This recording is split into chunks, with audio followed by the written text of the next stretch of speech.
Oh, good enough. Good morning. Sorry, I'm a little late this morning. Some days are just days. Left my glasses too.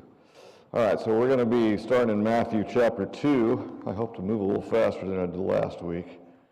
We got about 12 weeks to get through 28 chapters.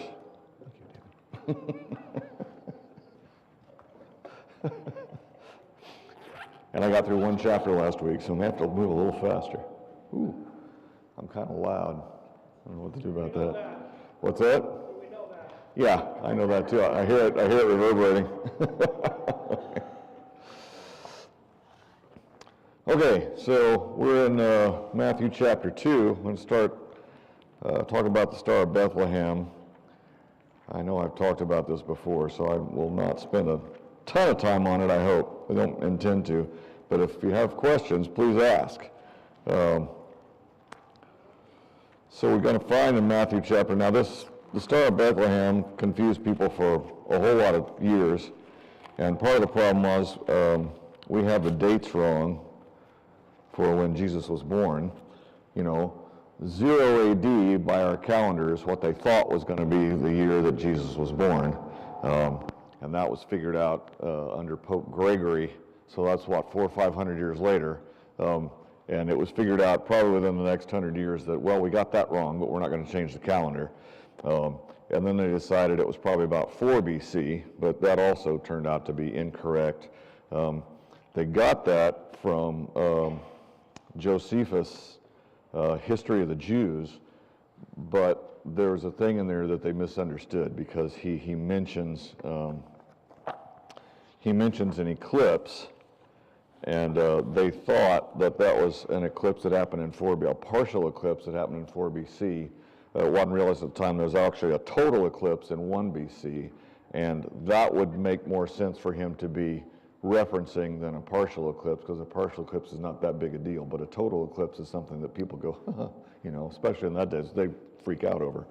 So anyway, once we figured out that it was 1 BC, suddenly the Star of Bethlehem made sense, and I'm just going to cut to the chase. It's the planet Jupiter, okay? So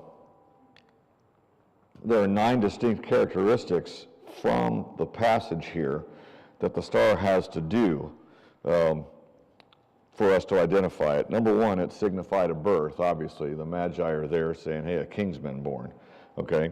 And it signified royalty. Number 3, it signified the Jewish nation. We'll get to that in a second. It had to have risen in the east, but that's not a big deal. All stars rise in the east. That's just because of the rotation of our planet. It appeared at a particular time and did particular things. And this is a really noteworthy one. King Herod didn't even know it was there until the Magi pointed it out to him. So it didn't appear and disappear in a flash. It was in the sky for a very long period of time, at least several months. It traveled ahead of the Magi as they moved southwest from Jerusalem to Bethlehem, and then finally it stopped over Bethlehem. Okay, so some of these qualifications rule out certain things. It appeared in the sky for many months, so it couldn't have been a comet or, it couldn't have been a meteor or something like that. It stopped. Well, a comet doesn't stop, so it can't be a comet. Also, the fact that the people didn't know it was there until the Magi pointed it out rules out a whole lot of things. You know, you would notice a comet, you would notice a star going supernova or something like that. Nobody really knew except the Magi. So that tells you it's something that's relatively normal in the sky. So it has to be stars or planets. Okay, I'm going to get ahead of myself. And I said we figured out it's the planet Jupiter. There's a fellow, I can't remember his first name, Larson, who pretty much used computer software that will show you the rotations and the movements of the stars, and figured out, oh, this is what happened. Now, I have a friend who teaches that stuff, back when I lived in New Jersey, and I actually used his software, and I went to Bethlehem. It's so cool. I can go to Bethlehem on a particular day and look up at the night sky, and the computer just uses the motions of the stars, because they do exactly what they've always done, and you can see exactly what the night sky looked like from anywhere in the world on any particular date you want to. So I went to Bethlehem and looked up at the night sky on the particular day, and right there in the middle of the sky was Jupiter sitting there. And you can move it ahead, his particular software, you can move it ahead, hours at a time. And sure enough, it just sat there for several hours. It didn't move. Now, that sounds weird, right? Okay, I remember when I was a little kid and they talked about the stars, about the stars moving, and I was like, stars don't move? What are you talking about? Look, they're there, And it didn't take me long to realize, oh, yeah, if I look up 4 hours later, they're not where they were. So you just have to be paying attention. But the planets sometimes appear not to move. And it's this bizarre thing called retrograde motion. If you've ever been sitting in your car and, say that this happened to me in a parking lot, and I've just pulled in and I think I've stopped, but the car next to me appears to be moving, and I'm like, oh, I'm still going. Yeah, it's because they just started to back out and I didn't realize it, right? Yeah. Why am I still moving? Oh, scared. Yeah, it's like, I'm going to hit something. Oh, I'm not moving, they are, right? And sometimes you might get this idea as you're passing a car, and then maybe they start to pass you again. And it's like, well, wait, which one of us is moving? Well, we're both moving, that's the thing, okay? This is true of the planets too. So the planets that are outside of us, they have a bigger circle to make than we do. And there are certain times that they are moving, and we come around a corner and we're moving faster than they are just because we're so much inside, and they appear to stop and possibly even move backwards. Well, that's not really happening, but that's just because we're moving too, and we have this thing. And so that's what this retrograde motion is. Sometimes the planets will appear to stop and actually move backwards sometimes before they'll start to move forward again as we come around the corner. So Jupiter did this a couple of times. Around September of 3 BC, and then in June of 2 BC, there was two instances of this retrograde motion. And the Magi, being who they were, noticed this thing. So if you don't know about Magi were people who were counselors to kings. And they were expected to deliver messages of signs from the gods and let the kings know about, the signs that the gods are giving. All right, well, if we go back to Daniel, the book of Daniel, we'll find the story of Nebuchadnezzar, and he has this dream. And he calls his Magi to him and says, listen, I need you to explain the dream. And the Magi say, well, great, tell us the dream, and we'll explain it. And he says, well, I don't remember the dream. You need to tell me what the dream was and then what it means. And they're like, what, are you stupid? We can't do that. We don't know what your dream was. And he gets angry and fires basically all of them. And then one of them says, look, there's this kid among the Jewish exiles that we brought in here. I think he could do this for you. And so Daniel comes, and Nebuchadnezzar says, I need you to tell me the dream and what it means. And Daniel asks God about it, and he tells Nebuchadnezzar what the dream was, and then he tells him what it means. And so Nebuchadnezzar makes him his chief Magi. And then, we know them as Shadrach, Meshach, and Abednego are also made Magi, along with several of the other Jews. Okay? From that time forward, the Magi in Babylon were Jews, because that's who the king wanted, and the kings that followed continued to use them. Okay, and then Persia takes over. The Persians also employed the Jewish kids and adults as Magi. All right, and then we get to the time of Cyrus, and he sends the Jews back to Jerusalem. Right. Well, most of them didn't go. Okay, if you look through Ezra and Nehemiah, most of the Jews said, we're fine. Since we were freed from the Babylonians, life here in Persia is not that bad. I don't want to go back to Jerusalem and live in, a tent while we try and rebuild a city. Thank you very much, I'm good. Okay, so Magi continued to be employed over there, okay? And then Persia goes away and we have Parthia. Well, the Parthians also used the Jews as their magi. Well, this is who this is, okay? This is the time of Parthia, okay? And these magi are Jewish, okay? That's why they notice these things. So around September of 3 BC, I say around, in September of 3 BC, Jupiter rose in the east, like it always does, and it came into conjunction with a star Regulus. Okay? Now, this is not a highly unusual event. This happens about every 18 years. However, it did something very interesting that day because of retrograde motion. So, Jupiter came into conjunction with Regulus, and when stars come into conjunction, they're so many arc seconds apart that they appear to be one star, so they're brighter than normal. Not crazy bright, but they're brighter than normal. You kind of notice them, all right? Again, that's not that big a deal. But what happened is Jupiter then passed Regulus, and retrograde motion set in. So Jupiter stopped, and Regulus moved forward. And so they came into conjunction again, and Regulus moved beyond Jupiter. And then Jupiter started moving forward again, as it will do as we come around a corner, and it came into conjunction with Regulus a third time. So I got 1, 2, 3 conjunctions of this. Now this is highly unusual, okay? It's not unique to that one time. It happens now and then, but it's not very often. So the reason this is particularly interesting is because Jupiter, again, they called them travelers. They didn't really know they were planets at that point, but they called them travelers because they move at different speeds than the rest of the stars. And Jupiter was known as the king traveler, okay? I don't know why.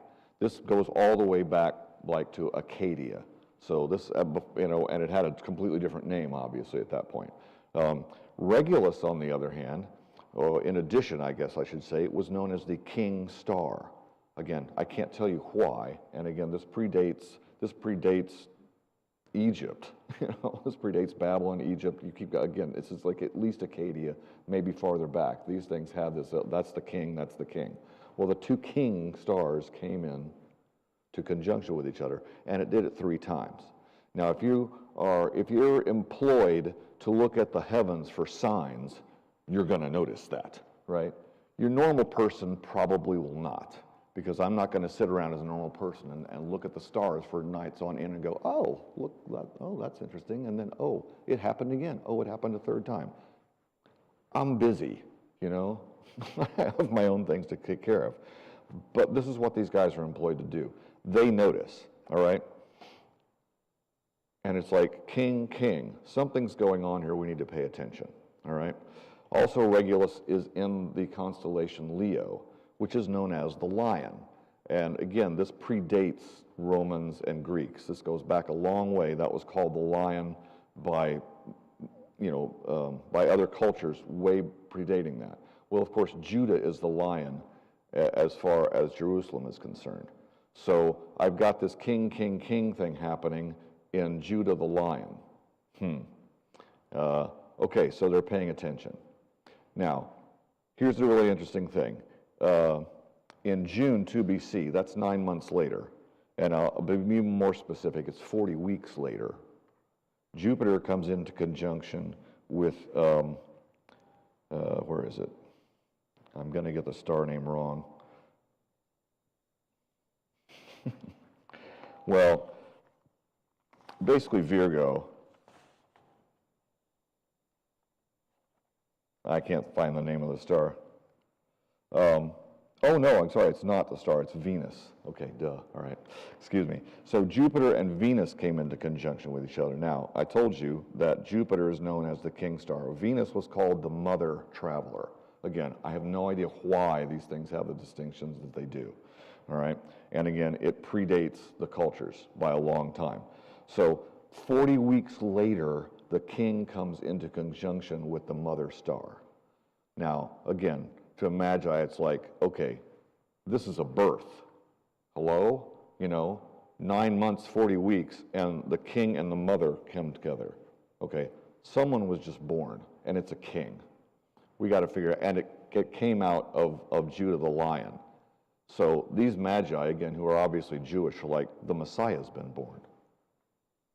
And so they probably went to the king of Parthia and said, listen, something really interesting is going on, and we need to head over to Jerusalem to know what it is, because we're pretty sure a king's been born, and the Parthian king might want to know this because politics, right? So they head over to Jerusalem, and that's where we are. Now, Matthew doesn't tell us who the Magi are, because he doesn't need to, okay?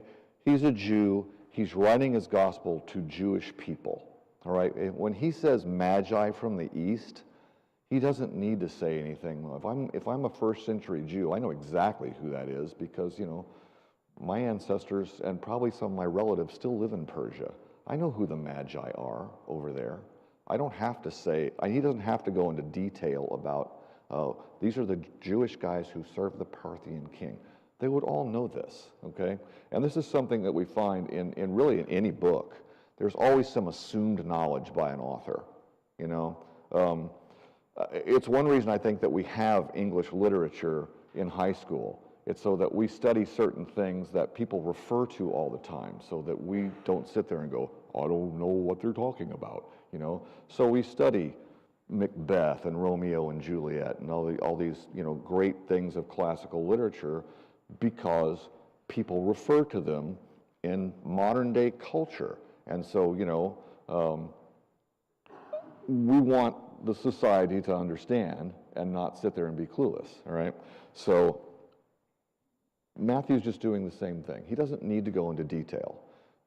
My example would be if I was talking about the Cold War, and I said it really probably ended when the president said, Mr. Gorbachev, take down this wall. You notice I didn't say who was president.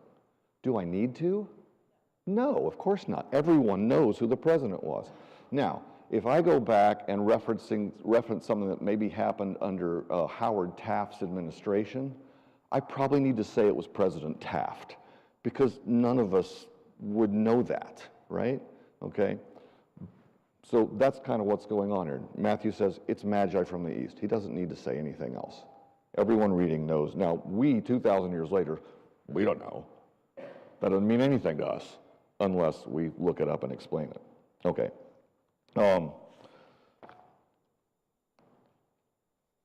Anyway, there we are. So I wasn't going to spend a lot of time on this, and I am.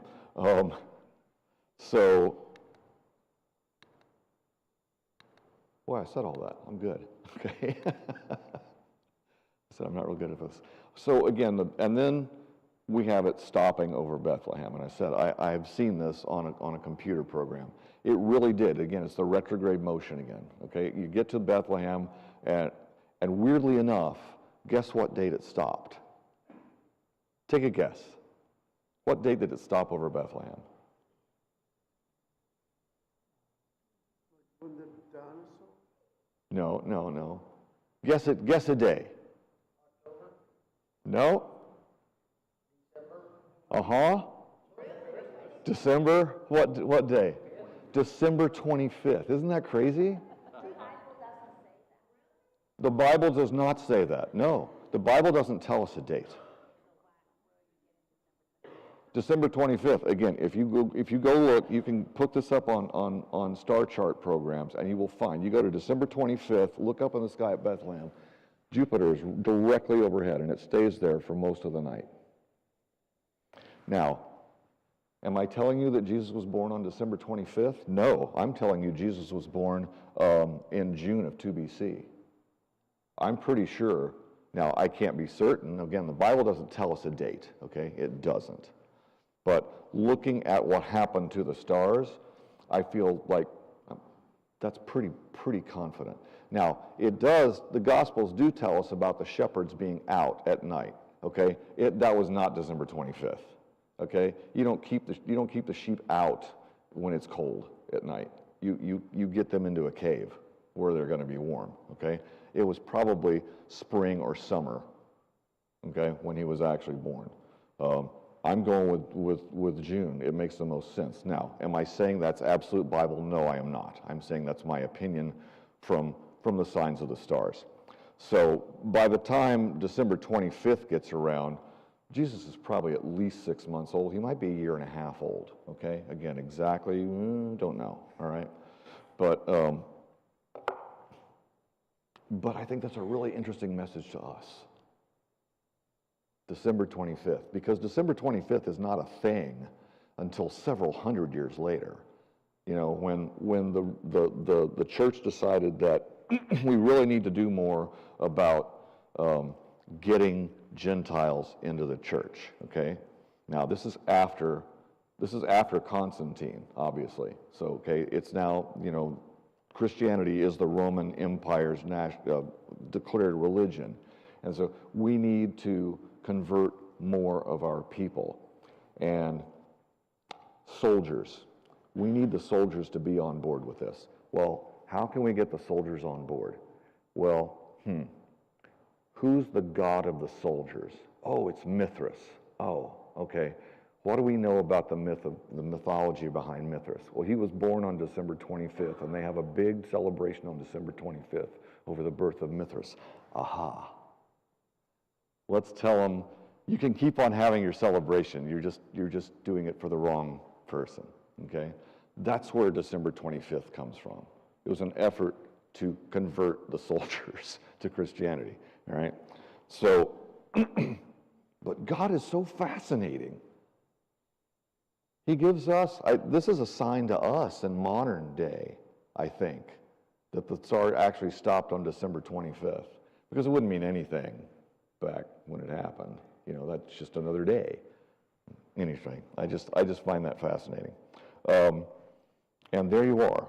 That's basically the story of the Star of Bethlehem and what happens here and why the Magi came. All right? Any questions on that? And if you want to come up and say, you're an idiot, where'd you come up with any of this? Feel free. Okay. Any questions on that? I'm going to move forward. Okay. All right. So in here, we run into Herod, okay? And Herod is, well, let's just say an interesting character. Herod is an Edomite. He's not a Jew, okay? It's one reason that the Jews don't like him very much, or his son, all right? Because he's not Jewish. Why is he over us? You know, at least Rome could appoint someone who's Jewish to be over us. He's an Edomite. Do we know who the Edomites are? Yeah, descendants of Esau, right, okay. He was the son of a fellow named Antipater, who was the governor of Idumea. He was appointed the governor of Idumea by Julius Caesar, okay, which is probably why Herod came into power, because family, you know. His mother was a Nabatean, which is an Arab clan. So he's part Arab, part Edomite, and he's in charge of the Jewish nation. Yeah, thinking about modern Israel, how well do you think that was going? Okay. He was notorious for his paranoia about his power. He killed hundreds of people, okay? He killed his first wife. He killed 2 or 3 of his children. He killed his second wife, all because he thought they might be plotting against him. Whether they were or not really is anybody's guess. I would guess at least one of them wasn't. Maybe all of them weren't. But he was constantly suspicious of people overthrowing his power. Now, there are critics of the Bible who say this thing about killing all the children in Bethlehem, we don't find that in any history anywhere. That never happened. Have you met Herod? Have you read about Herod? I have no doubt that this happened. Now, Bethlehem is a small, tiny backwater town, okay? You know, it might be slightly bigger than Lukenbach, Texas, you know? Not a lot of people live in Bethlehem. I would guess probably less than 300 to 400 people lived in Bethlehem. So do the math. There can't be that many children, okay? So for a fellow who's just killing people constantly, is anyone going to write down, you know, especially if you're a historian over in Rome, even if you're in Jerusalem, are you really going to bother to write, well, you killed a few kids in Bethlehem who don't mean anything? Why would I write that down? Now, I am going to talk about his son that he killed. That's important, okay? But So I just kind of go, really? When people say, oh yeah, well, there's no historical evidence outside of the gospel that that particular incident happened. Why would there be? Seriously, why would anyone outside of Bethlehem even notice? Okay. Okay. So Matthew quotes Hosea 11 as one of the scriptures being fulfilled here.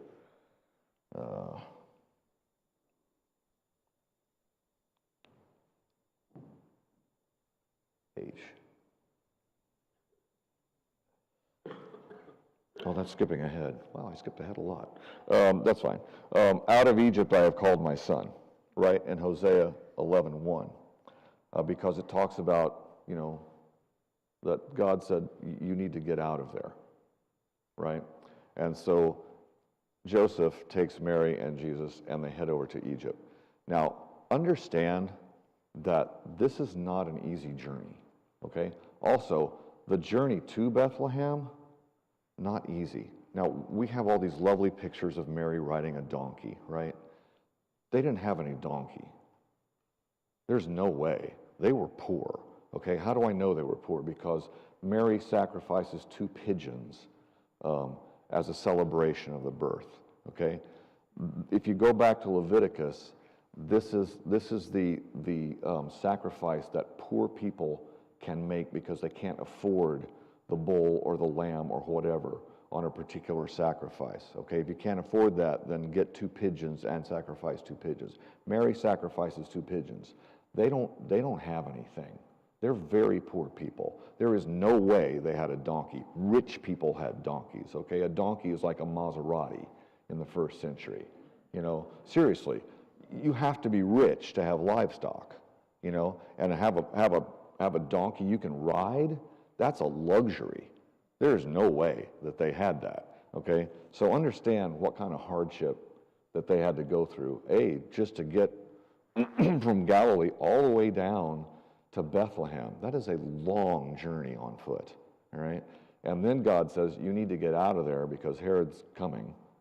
And so they have to go all the way down to Egypt, another long journey. And she just gave birth.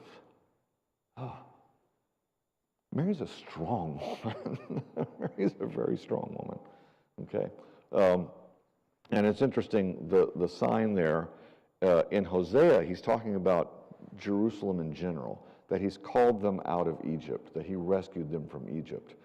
But this becomes a messianic sign, and it was thought of that by this time. If we look in some Jewish historical documents, that this was a sign about the Messiah. Okay, and so that's why Matthew is bringing it up. Also, Jeremiah 31, and forgive me, I keep having to look down here where I am. So this is talking about, again, the children in Bethlehem being slaughtered by Herod.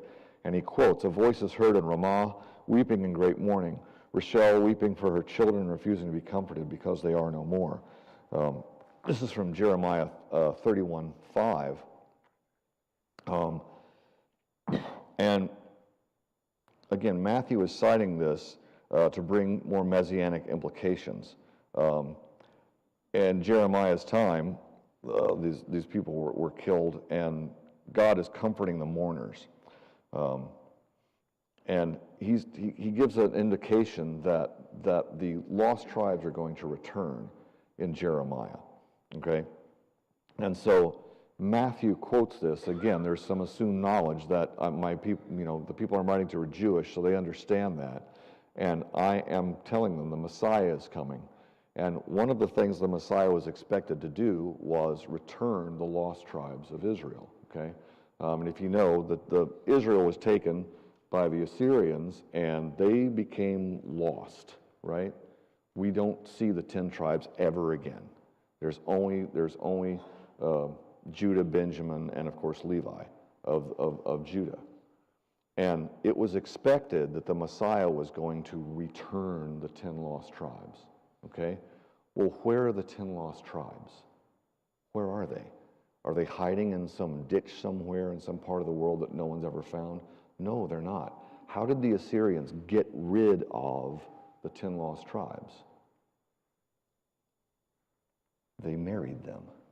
That's how. They made them Gentiles. They made them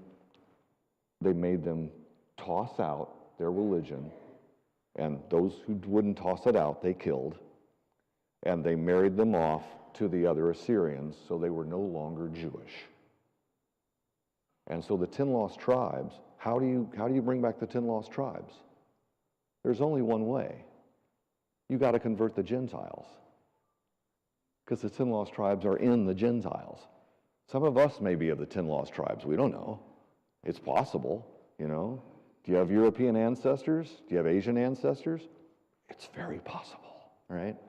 So the only way the Messiah can do this is to convert the Gentiles. And this is a message, I think, that Matthew is sending to the Jewish people.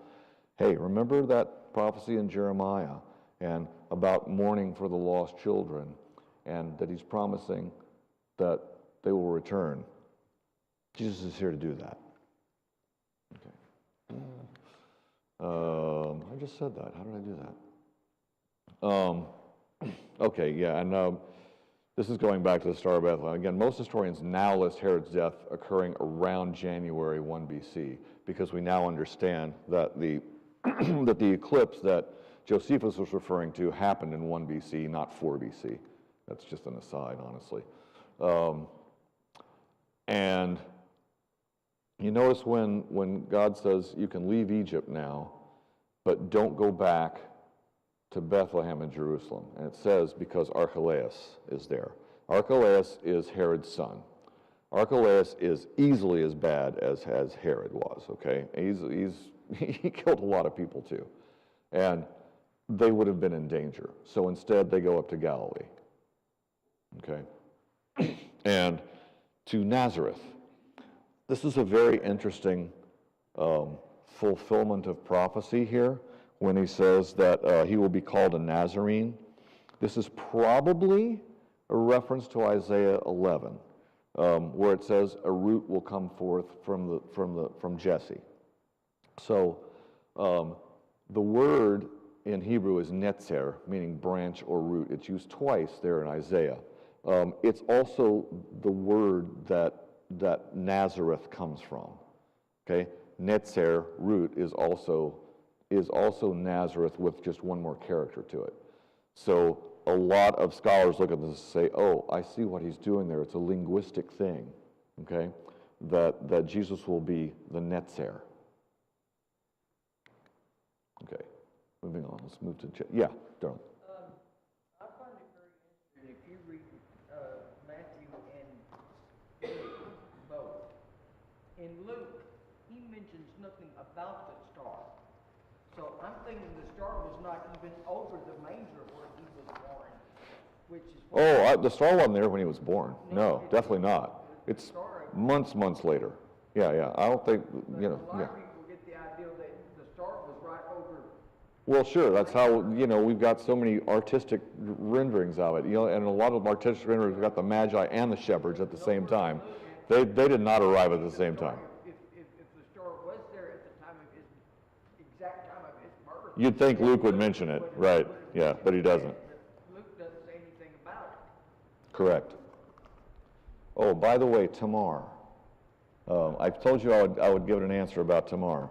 That actually comes from the Midrash, that she is a Canaanite.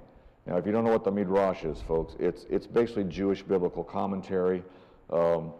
It's very old. A lot of it was oral for a while, and it wasn't written down until like about the 2nd century, after, well, really probably about 8300, when Rome decided they just wanted to stamp out Jerusalem entirely.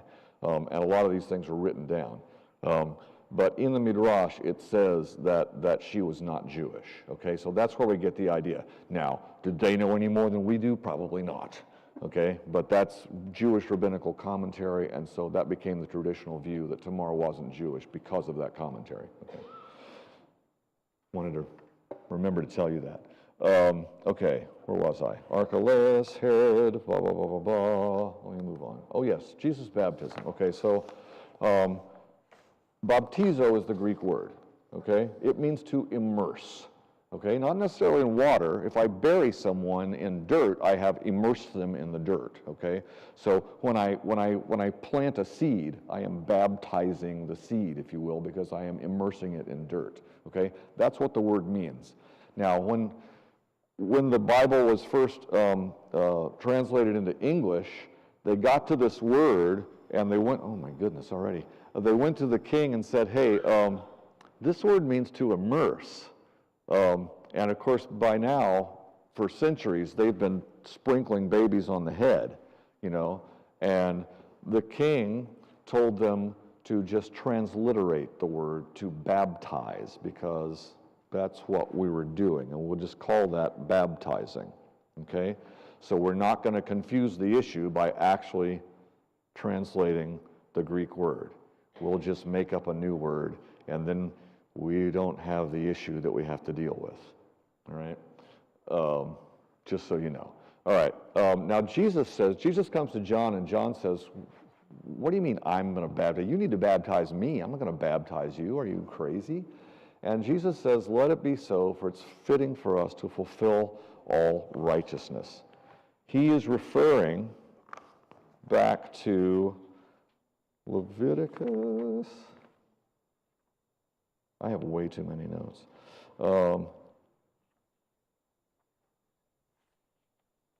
Well, he's referring back to the Levitical law that says Aaron has to be bathed fully in water before putting on the priestly garments and doing the rituals for Yom Kippur, where he enters the Holy of Holies. Okay? Jesus is about to begin his ministry. Who is Jesus? He is our high priest, right? We're told that in the scriptures. What's the high priest supposed to do before he does the religious rituals? He's to be bathed fully before he can put on the garments. This is exactly what Jesus is referring to when he says to John, no, we need to do this to fulfill all righteousness. Jesus is about to take on the office of high priest.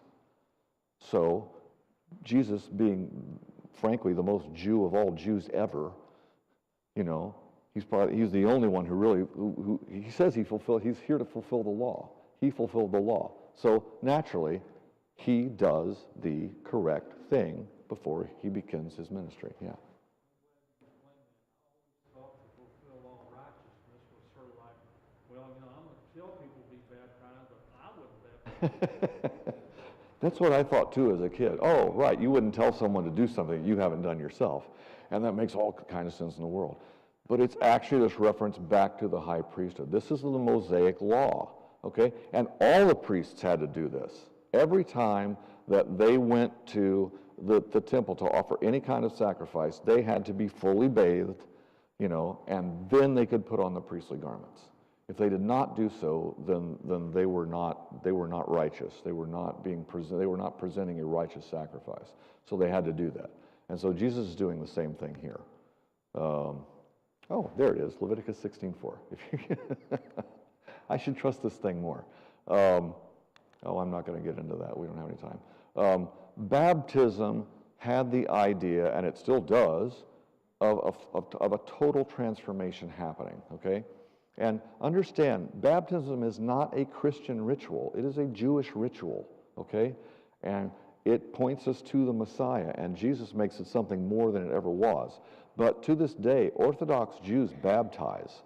And depending on the sect that you're in, you baptize a lot. Most Orthodox Jews, they are baptized every Sabbath. You know, just before Friday night, they do a ritual baptism, okay? Hasidic Jews do it every single morning, okay? And it's a big thing for weddings. The bride and the groom are both baptized for weddings. If you know much about Orthodox Judaism, the bride shaves her head, okay? She shaves her head, and she wears a wig on the day of the wedding, okay? And because you are now a new person. You're a new person, okay? And I'm gonna tell you this. This is kind of creepy, okay? This comes from the Talmud, which again is basically rabbinical Jewish law that they follow, and it says a Gentile who is baptized and is now a proselyte is a completely different human being than he was before. So much so, this is where it gets creepy, so much so that he could marry his sister and it would not be incest because he is no longer related to her.